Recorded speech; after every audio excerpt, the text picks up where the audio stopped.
اب ہم آتے ہیں سیدنا صالح علیہ السلام کے قصے کی طرف۔ دن گزرتے گئے اور لوگ ایک بار پھر ابلیس لعین کے وسوسے میں آ کر کفر کی طرف پلٹ آئے، کیونکہ ابلیس کسی بھی شخص کو وسوسے میں ڈالے بغیر نہیں چھوڑتا۔ اس طرح ایک بار پھر کفر پھیل گیا، چنانچہ اللہ نے ان کی ہدایت کے لیے صالح علیہ السلام کو مبعوث فرمایا۔ یہ سمود کے پوتوں میں سے ایک عربی نبی تھے۔ ان کا نسب نامہ اس طرح ہے: صالح بن عبید بن سیاف بن ماشح بن عبید بن حاضر بن سمود بن ارم بن سام بن نوح علیہ السلام۔ گویا صالح علیہ السلام کا تعلق قوم سمود سے تھا، اور یہ قوم عاد کی نسل سے تھی۔ سمود کی قوم نے یمن کو خیر باد کہا اور جزیرے سے شمال کی طرف منتقل ہو گئے، پھر وہاں ہجر نامی ایک بستی میں جا ٹھہرے۔ قرآن کریم کی سورۃ الحجر اسی بستی کے نام سے موسوم ہے۔ قوم عاد کا تذکرہ سورۃ الحجر کے علاوہ سورۃ الاحقاف اور سورہ ہود میں بھی ہے۔ اللہ تعالیٰ سورۃ الحجر آیت 80 میں فرماتے ہیں: وَلَقَدْ كَذَّبَ أَصْحَابُ الْحِجْرِ الْمُرْسَلِينَ۔ اور ہجر والوں نے بھی رسولوں کو جھٹلایا۔ ہجر قوم سمود کا مرکزی شہر تھا۔ اب وہ مدائن صالح کے نام سے مشہور ہے۔ یہ شہر مدینہ منورہ کے شمال مغرب میں 380 کلومیٹر کے فاصلے پر واقع ہے۔ یہ لوگ بھی پہاڑوں کو تراش کر گھر بناتے تھے۔ یہ صنعت اور کاریگری انہوں نے قوم عاد سے وراثت میں پائی تھی۔ اللہ تعالی سورۃ الفجر آیت 9 میں فرماتے ہیں: وَثَمُودَ الَّذِينَ جَابُوا الصَّخْرَ بِالْوَادِ۔ اور قوم سمود کے ساتھ کیا کیا جنہوں نے وادی میں بڑے بڑے پتھر تراشے تھے۔ قرآن مجید میں اللہ تعالیٰ ایک مقام پر فرماتے ہیں: اور ہم نے قوم عاد اور سمود کو غارت کیا جن کے بعض مکانات آپ کے سامنے ظاہر ہیں۔ ان کے مکانات ان کی تباہی سے لے کر اب تک موجود ہیں۔ شام کے راستے میں خیبر، تیماء سے تبوک تک قوم سمود کے آثار پائے جاتے ہیں۔ یہ لوگ کس طرح پتھر تراش تراش کر گھر بناتے تھے، اللہ تعالیٰ نے سورۃ الاعراف آیت 74 میں اس کا ذکر کیا ہے: وَاذْكُرُوا إِذْ جَعَلَكُمْ خُلَفَاءَ مِن بَعْدِ عَادٍ وَبَوَّأَكُمْ فِي الْأَرْضِ تَتَّخِذُونَ مِن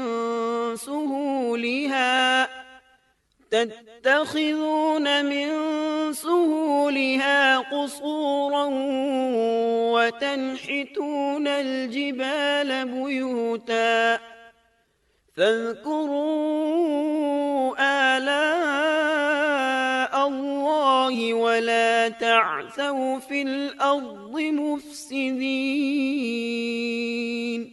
اس وقت کو یاد کرو جب اللہ تعالیٰ نے تمہیں قوم عاد کے بعد جانشین بنایا اور تمہیں زمین پر رہنے کا ٹھکانہ دیا کہ نرم زمین پر محل بناتے ہو اور پہاڑوں کو تراش تراش کر ان میں گھر بناتے ہو، سو اللہ کی نعمتوں کو یاد کرو اور زمین میں فساد مت پھیلاؤ۔ یہ آیت ان کی طاقت، جسم کی صلاحیت اور ماہر فن ہونے پر دلیل ہے۔ پہاڑوں کو تراشنا دراصل قوم عاد کی عادت تھی۔ یہ بھی چونکہ انہی سے تھے، اس لیے وراثت میں یہ کام انہیں بھی آ گیا تھا۔ جس طرح اللہ نے عاد کو اپنی نعمتوں سے نوازا تھا، اسی طرح سمود کو ان سے بڑھ کر نعمتیں دی تھیں۔ اللہ تعالیٰ صالح علیہ السلام کی زبانی ان سے فرماتے ہیں: اے قوم سمود، کیا تمہیں ان چیزوں میں بے فکری سے رہنے دیا جائے گا، یعنی باغات، چشموں، کھیتوں اور کھجوروں میں جن کا خوشہ ملائم ہے، اور تم پہاڑوں کو تراش کر پرتکلف گھر بناتے ہو، پس اللہ سے ڈرو اور میرا کہنا مانو۔ لیکن ان لوگوں نے ہر طرح سے قوم عاد کی پیروی کی، نصیحت پکڑنے کی بجائے بتوں کی عبادت شروع کر دی۔ اللہ نے ان کے درمیان صالح علیہ السلام کو مبعوث فرمایا۔ آپ نبوت ملنے سے پہلے بھی عقل مند اور علم والے تھے، باعزت گھرانے سے تعلق رکھتے تھے، اپنے معاملات میں لوگ ان سے مشورے لیتے تھے، لہٰذا انہیں ایک خاص مقام حاصل تھا۔ لیکن جب آپ نے انہیں ایک اللہ پر ایمان لانے، اس کے سوا کسی کی عبادت نہ کرنے کی دعوت دی تو ان کا ساتھ چھوڑ گئے۔ جواب میں ان سے کہنے لگے: يا صالح قد كنت فينا مرجوا قبل هذا اے صالح، اس سے پہلے تو ہم تجھ سے بہت کچھ امیدیں لگائے ہوئے تھے۔ مطلب یہ کہ پہلے تو ہمارے نزدیک آپ کا بہت مرتبہ تھا، مقام تھا، ہمیں آپ سے بہت امیدیں تھیں، لیکن آپ نے تو یہ باتیں کہہ کر ہماری ساری امیدوں پر پانی پھیر دیا۔ ان کے اس جواب کے باوجود صالح علیہ السلام انہیں اللہ کی طرف بلاتے رہے اور ان سے کہتے رہے، اے میری قوم، اللہ کی عبادت کرو، اس کے سوا تمہارا کوئی معبود نہیں۔ تمام انبیاء کی اپنی اپنی قوم کو یہی دعوت تھی کہ اے لوگو، اللہ کی عبادت کرو، اسی نے تمہیں زمین سے پیدا کیا ہے، اسی نے تمہیں زمین میں آباد کیا ہے، اس سے معافی طلب کرو، یقیناً میرا رب قریب ہے اور دعاؤں کو قبول کرنے والا ہے۔ اے میری قوم، تم نیکی سے پہلے برائی کی جلدی کر رہے ہو، اللہ سے معافی کیوں نہیں مانگتے کہ تم پر رحم کیا جائے؟ اللہ سے ڈرو، میری اطاعت کرو، حد سے گزر جانے والے بے باک لوگوں کی اطاعت سے باز آؤ، وہ ملک میں فساد پھیلا رہے ہیں اور اصلاح نہیں کرتے۔ صالح علیہ السلام نے ہود علیہ السلام کی طرح اپنی قوم کو نصیحت کی، لیکن ان ظالموں نے بھی اسی طرح کفر کیا جیسے قوم عاد نے کیا تھا۔ کہنے لگے، یہ کیسے ہو سکتا ہے کہ ہم اپنے میں سے ایک شخص کے تابع ہو جائیں؟ اس اکیلے کی اتنی زیادہ فضیلت کی آخر کیا وجہ ہے؟ ہم نہیں مان سکتے کہ ہم میں صرف اسی ایک پر اللہ کی باتیں نازل ہوتی ہیں۔ پھر وہ اس سے بھی آگے بڑھے اور اللہ کے نبی کو کھلے الفاظ میں پرلے درجے کا جھوٹا کہا، جادوگر کہا۔ پھر یہ سرکش اور کافر لوگ صالح علیہ السلام کے ساتھ ایمان لانے والے کمزور غریب لوگوں کو مخاطب کر کے کہنے لگے، کیا تم صالح پر ایمان رکھتے ہو؟ ہم تو اس کے منکر ہیں۔ اس طرح صالح علیہ السلام دن رات انہیں دعوت دیتے رہے، یہاں تک کہ یہ لوگ صالح علیہ السلام سے کہنے لگے، تم نے اور تمہارے ساتھیوں نے ہمارے اندر نحوست پھیلا رکھی ہے اور اسی لیے ہم مشکلات اور مصائب کا شکار ہیں، لہٰذا تم ہم سے دور ہو جاؤ۔ صالح علیہ السلام نے انہیں جواب دیا، تم پر نحوست اللہ کی طرف سے ہے، تم فتنے میں پڑے ہوئے لوگ ہو۔ پھر اس کے بعد وہ لوگ صالح علیہ السلام سے مکمل طور پر دشمنی کرنے لگے اور انہوں نے آپ کو یہاں تک کہہ دیا کہ آپ ہماری مجلس میں نہ آیا کریں کیونکہ آپ منحوس ہیں۔ پھر بات یہاں تک پہنچی کہ صالح علیہ السلام نے انہیں اللہ کے عذاب سے ڈرایا، دھمکایا اور کہا، يا قوم أرأيتم إن كنت على بينة من ربي وآتاني منه رحمة فمن ينصرني من الله إن عصيته فما تزيدونني غير تخسير۔ اے میری قوم کے لوگو، ذرا بتلاؤ تو، اگر میں اپنے رب کی طرف سے کسی مضبوط دلیل پر ہوا اور اس نے مجھے اپنے پاس سے رحمت عطا کی ہو، پھر میں نے اس کی نافرمانی کی، تو کون ہے جو اس کے مقابلے میں میری مدد کرے؟ تم تو میرا نقصان ہی بڑھا رہے ہو۔ یعنی فرض کرو اگر میں حق پر ہوا اور یقیناً میں حق پر ہوں اور اللہ تعالیٰ نے مجھے اپنی نبوت سے بھی نوازا ہے، پھر بھی میں تمہاری باتوں میں آ کر اس کی نافرمانی کروں تو بلا شبہ اس وقت میں گھاٹے میں ہوں گا اور تم بھی خسارہ پانے والے ہوگے۔ اس پر وہ ظالم لوگ مقابلے پر اتر آئے، کہنے لگے، اگر تو سچا ہے تو کوئی معجزہ لے آ، لیکن وہ معجزہ ہماری مرضی کے مطابق ہو، اس صورت میں ہم ضرور ایمان لے آئیں گے۔ آپ ایسا کریں کہ بستی کے کنارے پتھریلی چٹان میں سے دودھ دینے والی 10 ماہ کی حاملہ اونٹنی نکالیں، اس کا رنگ سرخ ہو۔ صالح علیہ السلام سے یہ مطالبہ کر کے وہ سردار لوگ ایک طرف بیٹھ گئے اور مذاق اڑانے لگے۔ ایک کہنے لگا اونٹنی 10 ماہ کی ہو، حاملہ ہو، دوسرا کہنے لگا لازمی طور پر اس کا رنگ سرخ ہو، پھر ایک تیسرا سردار بولا اس کی کھال پر بہت زیادہ اون ہو، چوتھا بولا موٹی تازی ہو، ہم نے پہلے اس قسم کی اونٹنی دیکھی نہ ہو، پانچواں بولا وہ اتنی بڑی ہو کہ اکیلی ایک دن تمام کنویں کا پانی پی جائے اور دوسرے روز ہم پئیں۔ یہ لوگ اسی طرح مذاق اڑا رہے تھے کہ صالح علیہ السلام نے ان سے کہا، اگر تمہاری مطلوبہ اونٹنی تمہیں مل جائے تو کیا تم ایمان لے آؤ گے؟ سب نے مل کر کہا، ہاں ضرور لے آئیں گے۔ صالح علیہ السلام نے فرمایا، تب تم ایک دن سب لوگوں کو جمع کر لو۔ مقررہ دن وہ لوگ جمع ہو گئے۔ ان کی موجودگی میں صالح علیہ السلام نے اللہ سے دعا کی۔ زمین پر زلزلہ طاری ہوا، ان کی آنکھوں کے سامنے چٹان پھٹی اور اس سے بالکل ویسی ہی اونٹنی نکلی جیسا کہ ان کا مطالبہ تھا۔ انہوں نے اپنی زندگی میں ایسی اونٹنی کبھی نہیں دیکھی تھی۔ اس میں وہ تمام صفات موجود تھیں جن کا ذکر ان لوگوں نے کیا تھا۔ اللہ تعالیٰ صالح علیہ السلام کی زبانی سورہ ہود آیت 64 میں فرماتے ہیں، وَيَا قَوْمِ هَٰذِهِ نَاقَةُ اللَّهِ لَكُمْ آيَةً فَذَرُوهَا تَأْكُلْ فِي أَرْضِ اللَّهِ وَلَا تَمَسُّوهَا بِسُوءٍ فَيَأْخُذَكُمْ عَذَابٌ قَرِيبٌ۔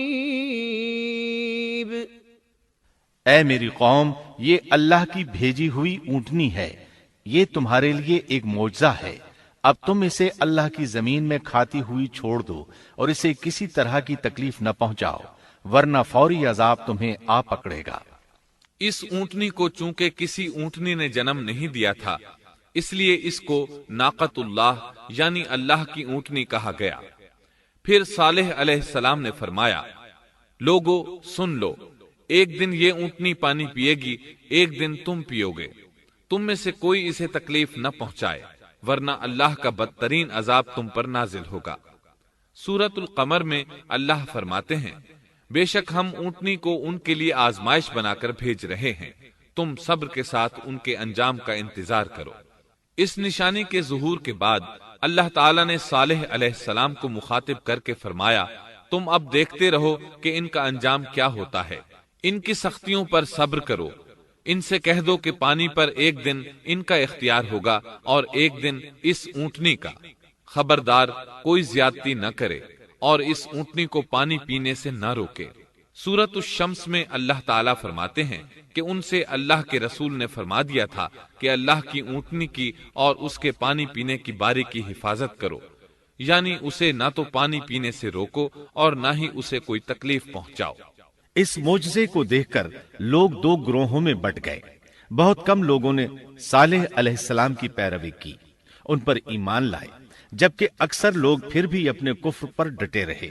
اللہ تعالیٰ فرماتے ہیں، ان لوگوں نے خود معجزے کا مطالبہ کیا تھا، لیکن اس کو اپنی آنکھوں سے دیکھنے کے باوجود ظلم پر اڑے رہے اور کفر پر اصرار کرتے رہے۔ سورۃ الحجر آیت 81 میں اللہ فرماتے ہیں، وَآتَيْنَاهُمْ آيَاتِنَا فَكَانُوا عَنْهَا مُعْرِضِينَ۔ اور انہیں ہم نے اپنی نشانیاں بھی عطا فرمائی تھیں، لیکن پھر بھی وہ ان سے گردن موڑنے والے ہی رہے۔ اسی طرح سورہ بنی اسرائیل میں اللہ تعالیٰ فرماتے ہیں، ہم نے قوم سمود کو نشان کے طور پر اونٹنی عطا فرمائی تھی، لیکن انہوں نے اس پر ظلم کیا۔ بلا شبہ وہ ایک واضح نشانی تھی، کوئی شخص یہ نہیں کہہ سکتا تھا کہ جادوگروں نے اسے پیدا کیا ہے۔ وہ اونٹنی ان میں موجود رہی، ان کے علاقے میں جہاں چاہتی چرتی، جب کنویں پر پانی پینے جاتی تو سارا پانی پی جاتی، وہ لوگ اس کا دودھ پیتے، دودھ سب کے لیے کافی ہو جاتا۔ ان کی آنکھوں کے سامنے اس نے ایک بچے کو جنم دیا، وہ شکل صورت میں بالکل اپنی ماں جیسا تھا، لوگ اسے دیکھ کر تعجب کرتے۔ بچہ اونٹنی کے ساتھ رہتا، یہ ایک واضح نشانی تھی، اس پر جادو کا گمان کیا ہی نہیں جا سکتا تھا۔ وہ اونٹنی ایک عرصے تک ان لوگوں میں رہی۔ اللہ فرماتے ہیں، ہم نے قوم سمود کو بطور نشان کے ایک اونٹنی دی تھی، لیکن انہوں نے اس پر ظلم کیا، حالانکہ یہ نشانیاں ہم لوگوں کو ڈرانے کے لیے ہی بھیجتے ہیں۔ وہ لوگ اس اونٹنی کو دیکھ کر متعجب ضرور ہوئے، لیکن ایمان پھر بھی بہت کم لوگ لائے، حالانکہ اس نشانی کے بعد انہیں چاہیے تھا ایمان لے آئیں۔ پھر ایک دن قوم کے سرداروں نے مشورہ کیا کہ اگر ہم نے صالح کو اسی طرح چھوڑ دیا تو کہیں لوگ ہمیں نہ چھوڑ دیں اور صالح کے پیروکار بن جائیں۔ اس اونٹنی نے تو ہمیں مصیبت میں ڈال دیا ہے، ہم پورا ایک دن پانی کو چھو بھی نہیں سکتے، کیونکہ یہ سارا دن پانی پیتی رہتی ہے۔ پھر یہ اس قدر دیو ہیکل ہے کہ اسے دیکھ کر ہماری بکریاں بھاگ جاتی ہیں، اونٹ اسے دیکھ کر خوفزدہ ہو جاتے ہیں، لہٰذا ہمیں چاہیے کہ اس سے چھٹکارا حاصل کر لیں۔ وہ آپس میں مشورہ کرتے رہے، آخر انہوں نے ایک آدمی منتخب کیا۔ مورخین کا اس پر اتفاق ہے کہ اس کا نام قدار بن سالف تھا، اس کے ساتھ اس کا ایک ساتھی بھی تھا۔ ان دونوں نے مل کر اونٹنی کو قتل کیا۔ اللہ تعالی سورۃ القمر آیت 29 اور 30 میں فرماتے ہیں، فنادوا صاحبهم فتعاطى فعقر فكيف كان عذابي ونذر۔ پھر انہوں نے اپنے ساتھی کو بلایا، تب اس نے ہاتھ بڑھایا اور اس کی کونچیں کاٹ دیں، پھر دیکھا ہمارا عذاب اور ڈراوا کیسا تھا۔ اس قدار کے بارے میں نبی کریم صلی اللہ علیہ وسلم کا ارشاد ہے کہ پہلے لوگوں میں سے سب سے زیادہ بدبخت یہی تھا۔ اللہ تعالیٰ نے قرآن مجید میں اس کا ذکر یوں فرمایا ہے، فنادوا صاحبہم، پھر انہوں نے اپنے ساتھی کو پکارا۔ سورۃ الشمس میں اللہ فرماتے ہیں، اذ انبعث اشقاها، جب ان میں بڑا بدبخت شخص اٹھ کھڑا ہوا۔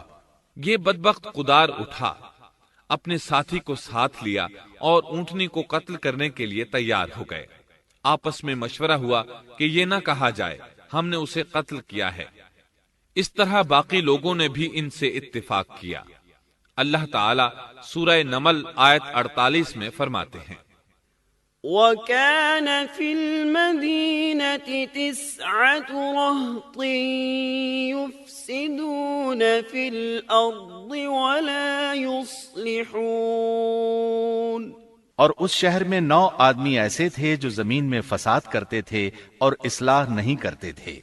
مطلب یہ کہ یہ لوگ فساد کی انتہا کو پہنچے ہوئے تھے، ان میں بھلائی نام کو نہیں تھی اور نہ ان کا فساد کی اصلاح کا ارادہ تھا۔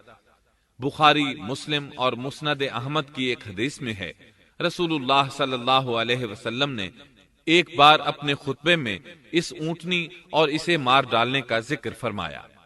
آیت اذم بعثا اشقاہا کی تلاوت کرتے ہوئے فرمایا کہ جیسے ابو زمعہ تھا، اسی جیسا یہ شخص بھی اپنی قوم میں عزیز، دلیر اور بڑا آدمی تھا۔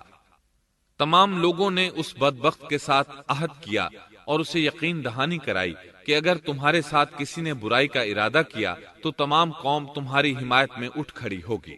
اس یقین دہانی کے بعد یہ بدبخت اونٹنی کے انتظار میں بیٹھ گئے۔ اونٹنی پہاڑ کی طرف سے آتی تھی اور پانی پی کر واپس چلی جاتی تھی، یہی اس کا معمول تھا۔ جب ان لوگوں نے چٹان سے اونٹنی کو نکلتے دیکھا تو اچانک حملہ کرنے کے لیے آگے بڑھے، لیکن اس کا جثہ دیکھ کر خوفزدہ ہو گئے، الٹے پاؤں بھاگے۔ بدبخت قدار نے اپنے ساتھیوں کی یہ حالت دیکھی تو ہنس پڑا اور آگے بڑھ کر اونٹنی کی ران میں تیر مارا۔ اس سے اونٹنی کی ران کی ہڈی ٹوٹ گئی اور وہ نیچے گر گئی۔ پھر اس ظالم نے اپنے ساتھیوں کو آواز دی اور آگے بڑھ کر اونٹنی کی کونچیں کاٹ دی۔ سورۃ الشمس میں اللہ تعالیٰ فرماتے ہیں، ان لوگوں نے اپنے پیغمبر کو جھوٹا سمجھ کر اس اونٹنی کی کونچیں کاٹ دی، پس ان کے رب نے ان کے گناہوں کے باعث ان پر ہلاکت ڈالی اور پھر ہلاکت کو عام کر دیا اور اس بستی کو برباد کر دیا۔ اونٹنی کی کونچیں کاٹ دیے جانے کے بارے میں اللہ تعالیٰ ایک دوسرے مقام پر فرماتے ہیں کہ پس انہوں نے اونٹنی کو مار ڈالا اور اپنے پروردگار کے حکم سے سرتابی کی اور کہنے لگے، اے صالح، جن عذابوں سے تو ہمیں دھمکاتا رہتا تھا، اگر تو واقعی پیغمبر ہے تو ان عذابوں کو ہم پر نازل کرا دے۔ اونٹنی پر حملہ ہوتے ہی اس کا بچہ بھاگ نکلا تھا۔ وہ پہاڑ کی چوٹی پر چڑھ گیا، 3 مرتبہ بلبلایا۔ یہ بدبخت اس کے پیچھے بھاگے اور آخر اسے بھی قتل کر دیا۔ پھر تمام بستی والے جمع ہوئے، اونٹنی اور اس کے بچے کا گوشت تیار کیا اور مزے کے ساتھ اس کو کھایا۔ اس جرم میں ان سب نے شرکت کی، البتہ جو لوگ صالح علیہ السلام پر ایمان لے آئے تھے وہ الگ تھلگ رہے۔ صالح علیہ السلام کو جب یہ خبر ملی تو وہ گھبرائے ہوئے اونٹنی کے پاس پہنچے۔ اونٹنی بے جان پڑی تھی، اس کا بچہ بھی بے جان تھا۔ لوگ ان کے گرد جمع تھے اور ان کا گوشت کھا رہے تھے۔ اس وقت صالح علیہ السلام نے ان سے کہا، فقال تمتعوا في داركم 3 أيام ذلك وعد غير مكذوب۔ اس پر صالح نے کہا کہ اچھا تم 3 دن تک اپنے گھروں میں رہ سہ لو، یہ وعدہ جھوٹا نہیں ہے۔ مطلب یہ کہ تمہیں صرف 3 دن کی مہلت ہے، اس کے بعد تم سب کے سب ہلاک کیے جاؤ گے۔ وہ صالح علیہ السلام کی بات کو رد کرتے ہوئے انہیں دھمکیاں دینے لگے کہ جن عذابوں کا تو ہم سے وعدہ کر رہا ہے، اگر تو سچا ہے تو ان کو ہم پر نازل کر دے۔ اس کے بعد وہ جمع ہو کر مشورہ کرنے لگے کہ آج رات صالح کو بھی مار ڈالو۔ ان کے اس مشورے کے بارے میں اللہ تعالیٰ سورۃ النمل آیات 48 اور 49 میں فرماتے ہیں، اس شہر میں 9 سردار تھے، وہ زمین میں فساد پھیلاتے رہتے تھے اور اصلاح نہیں کرتے تھے۔ انہوں نے آپس میں بڑی بڑی قسمیں کھا کھا کر عہد کیا کہ رات ہی کو صالح اور اس کے گھر والوں پر چھاپا ماریں گے اور اس کے وارثوں سے صاف کہہ دیں گے کہ ہم اس کے اہل کی ہلاکت کے وقت موجود نہیں تھے اور ہم بالکل سچے ہیں۔ اب یہ لوگ صالح علیہ السلام کے گھر کی طرف چلے۔ اللہ تعالیٰ سورۃ النمل آیات 50 اور 51 میں فرماتے ہیں، وَمَكَرُوا مَكْرًا وَمَكَرْنَا مَكْرًا وَهُمْ لَا يَشْعُرُونَ فَانظُرْ كَيْفَ كَانَ عَاقِبَةُ مَكْرِهِمْ أَنَّا دَمَّرْنَاهُمْ وَقَوْمَهُمْ أَجْمَعِينَ۔ اور انہوں نے ایک داؤ کھیلا، سو ہم نے بھی ایک ایسا داؤ کھیلا کہ انہیں خبر بھی نہ ہوئی۔ پھر دیکھو کہ ان کے داؤ کا کیا انجام ہوا، ہم نے انہیں اور ان کی ساری قوم کو ہلاک کر دیا۔ صالح علیہ السلام کا گھر پہاڑ کی بلندی پر تھا۔ یہ فسادی لوگ ابھی اوپر چڑھ رہے تھے کہ زمین حرکت کرنے لگی۔ ایک چٹان اوپر سے لڑھکتی ہوئی آئی اور ان تمام کو پیس کر رکھ دیا۔ ان 9 فسادی لوگوں کی ہلاکت کے ساتھ ہی اللہ کے عذاب کی ابتدا ہو چکی تھی۔ چنانچہ صالح علیہ السلام نے اپنے ساتھیوں کے ساتھ اس بستی کو چھوڑ دیا، یعنی وہ ہجر کے علاقے سے نکل گئے۔ صبح ہوئی تو لوگوں نے ایک عجیب منظر دیکھا۔ قوم سمود کے تمام لوگوں کے چہرے زرد پڑ چکے تھے، وہ سب رونے لگے کیونکہ عذاب کے آثار شروع ہو چکے تھے۔ دوسرے دن تمام لوگوں کے چہرے آگ کی طرح سرخ ہو گئے اور تیسرے دن تمام کے چہرے سیاہ ہو چکے تھے۔ اپنی یہ حالت دیکھ کر سب لوگ رونے اور چیخ پکار کرنے لگے، اپنی قبریں کھودنے لگے۔ اب انہیں یقین ہو چکا تھا کہ عذاب کا وعدہ برحق تھا۔ اللہ تعالیٰ نے انہیں پہلی قوموں کی طرح ایک قسم کا عذاب نہیں دیا تھا، جیسے قوم نوح کو صرف طوفان کے ذریعے ہلاک کیا گیا، قوم عاد کو صرف طوفانی ہوا کے ذریعے ہلاک کیا گیا، لیکن قوم سمود کو اللہ تعالیٰ نے طرح طرح کے عذابوں سے دوچار کیا، اس لیے کہ انہوں نے اپنی مطلوبہ شرط پوری ہونے کے باوجود ایمان قبول نہیں کیا تھا۔ عذاب کی ابتدا زلزلے سے ہوئی، زمین حرکت کرنے لگی۔ اس کی وجہ سے وہ لوگ اپنے گھروں میں اوندھے کے اوندھے پڑے رہ گئے، ان میں اٹھنے کی طاقت تک نہ رہی۔ پھر آسمان میں سخت کڑاکا ہوا، اس کی ہولناک دہشت انگیز چنگھاڑ نے ان کے بھیجے پھاڑ کر رکھ دیے۔ ایک ہی لمحے میں ایک ساتھ وہ سب ڈھیر ہو گئے۔ ان کی ہلاکت اور تباہی کو بیان کرتے ہوئے اللہ تعالی سورۃ الزاریات آیات 43 تا 45 میں فرماتے ہیں، وَفِي ثَمُودَ إِذْ قِيلَ لَهُمْ تَمَتَّعُوا حَتَّى حِينٍ فَعَتَوْا عَنْ أَمْرِ رَبِّهِمْ فَأَخَذَتْهُمُ الصَّاعِقَةُ وَهُمْ يَنظُرُونَ فَمَا اسْتَطَاعُوا مِنْ قِيَامٍ وَمَا كَانُوا منتصرین۔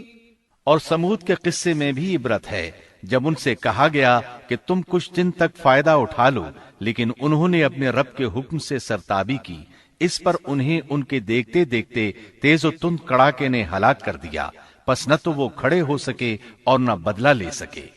اسی طرح سورہ ہود میں اللہ تعالیٰ نے ان کی تباہی کا نقشہ اس طرح کھینچا ہے کہ ایک زور کی کڑک نے ان ظالموں کو آ لیا، پھر تو وہ اپنے گھروں میں زانوں کے بل مردہ پڑے رہ گئے، ایسے گویا کہ وہ کبھی آباد ہی نہ تھے۔ سورۃ القمر میں اللہ نے ان کی رسوائی ان الفاظ میں بیان کی ہے: ہم نے ان پر ایک چیخ بھیجی، پھر وہ ایسے ہو گئے جیسے کانٹوں کی باڑ کا چورا۔ دوسری طرف صالح علیہ السلام اور ان کے ساتھیوں کو اللہ تعالیٰ نے اپنی رحمت سے نجات دی۔ اللہ تعالیٰ سورہ ہود آیت 66 میں فرماتے ہیں: فَلَمَّا جَاءَ أَمْرُنَا نَجَّيْنَا صَالِحًا وَالَّذِينَ آمَنُوا مَعَهُ بِرَحْمَةٍ مِنَّا وَمِنْ خِزْيِ يَوْمِئِذٍ إِنَّ رَبَّكَ هُوَ الْقَوِيُّ الْعَزِيزُ۔ پھر جب ہمارا فرمان آ پہنچا، ہم نے صالح اور ان پر ایمان لانے والوں کو اپنے فضل سے اس سے بچا لیا اور اس دن کی رسوائی سے بھی۔ یقیناً تیرا پروردگار نہایت توانا اور غالب ہے۔ اس قوم کے آثار آج تک باقی ہیں۔ مدینہ منورہ کے شمال مغرب میں ان کے گھر موجود ہیں۔ اب یہ علاقہ مدائن صالح کے نام سے مشہور ہے۔ سورۃ النمل میں اللہ تعالیٰ فرماتے ہیں: پس یہ ان کے گھر ہیں جو ان کے ظلم کے سبب ویران پڑے ہیں، بے شک اس میں دانش مندوں کے لیے نشانیاں ہیں۔ اللہ تعالیٰ نے ان کے نشانات کو آج تک باقی رکھا ہے تاکہ بعد میں آنے والوں کو یقین ہو جائے اور کسی قسم کا شک نہ رہے۔ عذاب کے آثار نمودار ہونے پر صالح علیہ السلام نے ان سے فرمایا تھا: اے میری قوم، میں نے تمہیں اپنے پروردگار کا حکم پہنچا دیا تھا اور میں نے تمہاری خیر خواہی کی، لیکن تم لوگ خیر خواہوں کو پسند نہیں کرتے۔ اس کے بعد صالح علیہ السلام اپنے ساتھیوں کے ساتھ وہاں سے ہجرت کر کے فلسطین آ گئے، وہیں رملہ نامی بستی میں رہنے لگے اور یہیں آپ کی وفات ہوئی۔ نبی کریم صلی اللہ علیہ وسلم صحابہ کرام رضی اللہ عنہم کے ساتھ تبوک تشریف لے گئے تو آپ نے مدائن صالح کے قریب قیام فرمایا تھا۔ صحابہ نے ان کنووں سے پانی لے لیا جو قوم سمود کے استعمال میں رہے تھے، کچھ برتن بھی وہاں سے لے لیے۔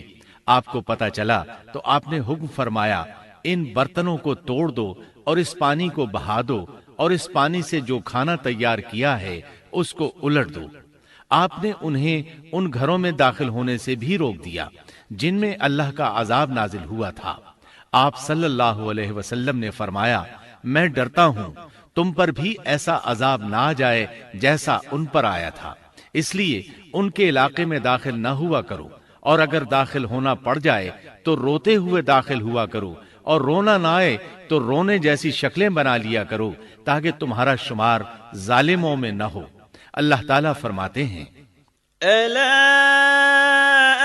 إن ثمود كفروا ربهم ألا بعدا لثمود۔ آگاہ رہو، قوم سمود نے اپنے رب سے کفر کیا، سن لو ان سمودیوں پر پھٹکار ہے۔ قرآن میں ان کا قصہ 26 سے زائد مرتبہ بیان کیا گیا ہے۔ اس کے بعد لوگ ایمان کی حالت میں امن چین کی زندگی بسر کرنے لگے، لیکن پھر نئے سرے سے ان میں خرابی پیدا ہوئی۔ شیطان نے پھر اپنا کام دکھایا، ان کے دلوں میں وسوسہ ڈالا، اور فلسطین، عراق، مصر اور جزیرے کے نواحی علاقوں میں شرک پھیل گیا۔ لوگ ایک بار پھر کفر کی طرف پلٹ پڑے۔ اس پورے قصے میں چند عبرتیں ہیں، آئیے ذرا ان کا بھی ذکر ہو جائے۔ اللہ تعالیٰ کی اونٹنی اگرچہ سیدنا صالح علیہ السلام کی نبوت کا ایک نشان تھی، ان کی سچائی کا ثبوت تھی، لیکن قرآن کریم کی وضاحت یہ ہے کہ وہ قوم سمود کی آزمائش کے لیے تھی، اور وہی ان کی ہلاکت کا نشان ثابت ہوئی، جیسا کہ سورۃ القمر میں اللہ تعالیٰ فرماتے ہیں: إِنَّا مُرْسِلُو النَّاقَةِ الناقة فتنة لهم فارتقبهم واصطبر بے شک ہم اونٹنی کو ان کی آزمائش اور امتحان کے لیے بھیجنے والے ہیں، پس تو ان کے انتظار میں رہ اور صبر اختیار کر۔ سنت اللہ یہ رہی ہے کہ اگر وہ اپنے پیغمبر کو کسی قوم کی ہدایت کے لیے بھیجے اور قوم اس کی ہدایت پر کان نہ دھرے تو ضروری نہیں کہ وہ قوم ہلاک کر دی جائے، لیکن جو قوم اپنے نبی سے اس وعدے پر نشان طلب کرے کہ اگر ان کا مطلوبہ نشان ظاہر ہو گیا تو وہ ایمان لے آئیں گے، اور پھر نشان آ جانے کے بعد وہ ایمان نہ لائے تو اس قوم کی ہلاکت یقینی ہے۔ اللہ تعالیٰ پھر اس قوم کو معاف نہیں کرتے جب تک کہ وہ تائب نہ ہو جائے اور اللہ کے دین کو قبول نہ کرے، یا عذاب الہی سے صفحہ ہستی سے مٹ کر دوسروں کے لیے عبرت کا نشان بن جائے۔ لیکن اس سنت سے نبی کریم صلی اللہ علیہ وسلم کی امت مستثنا ہے، اس لیے کہ آپ صلی اللہ علیہ وسلم نے وضاحت فرمائی ہے، میں نے اللہ تعالیٰ سے دعا مانگی ہے کہ اللہ تعالیٰ میری امت میں عذاب عام مسلط نہ فرمائے، اور اللہ نے میری دعا قبول فرما لی۔ قرآن میں اللہ تعالیٰ نے نبی کریم صلی اللہ علیہ وسلم کی اس بات کی یوں تصدیق کی ہے، وما كان الله ليعذبهم وأنت فيهم اے رسول، اس حال میں کہ تو ان میں موجود ہے، اللہ تعالیٰ ان کافروں پر عذاب مسلط نہیں کرے گا۔ اور یہ ایک خطرناک غلطی ہے، نفس کا دھوکہ ہے کہ انسان عیش و عشرت اور دنیاوی جاہ و جلال کو دیکھ کر یہ خیال کر بیٹھے، یہ گمان کر لے کہ جس قوم یا فرد کے پاس یہ سب کچھ موجود ہے وہ ضرور اللہ تعالیٰ کے سائے میں ہے، اور یہ کہ ان کی یہ خوش عیشی اس بات کی علامت ہے کہ اللہ تعالیٰ کی خوش نودی ان کے ساتھ ہے۔ یہ نفس کا دھوکہ ہے، غلط فہمی ہے، بلکہ کج فہمی ہے۔ قرآن کریم کے اس واقعے میں جگہ جگہ اس بات کی وضاحت ہے کہ بعض اوقات زیادہ سے زیادہ خوش عیشی زیادہ سے زیادہ عذاب کا پیش خیمہ ثابت ہوتی ہے، اگرچہ قوموں کے لیے اس کی مدت چند ماہ یا چند سال نہیں بلکہ گھبرا دینے والی مدت ہی کیوں نہ ہو، مگر ہر قسم کی دنیاوی کامیابیوں اور خوش عیشیوں کے ساتھ جب ظلم، سرکشی اور غرور کسی قوم کا مستقل شعار بن جائے تو سمجھ لو اس کی تباہی اور ہلاکت کا وقت قریب آ پہنچا۔ اللہ تعالیٰ فرماتے ہیں، تیرے رب کی پکڑ بہت سخت ہے، لیکن اس کے ساتھ ہی یہ بات بھی ہے کہ کسی قوم میں تمام تر خرابیوں کے باوجود اگر قوم سے اکثر افراد اللہ کے شکر گزار ہوں، اس کے بندوں کے ساتھ انصاف کرنے والے اور آپس میں نیک نیت اور خیر خواہی کرنے والے ہوں تو بلا شبہ وہ اللہ کے ہاں مقبول بندے ہیں، اور انہی کو دنیا اور آخرت کی کامیابیوں کی بشارت ہے، اور انہی کے لیے یہ دنیاوی عیش اللہ کی بے انتہا نعمتوں کی علامت ہے۔ انہی الفاظ پر سیدنا صالح علیہ السلام کا قصہ اختتام کو پہنچا۔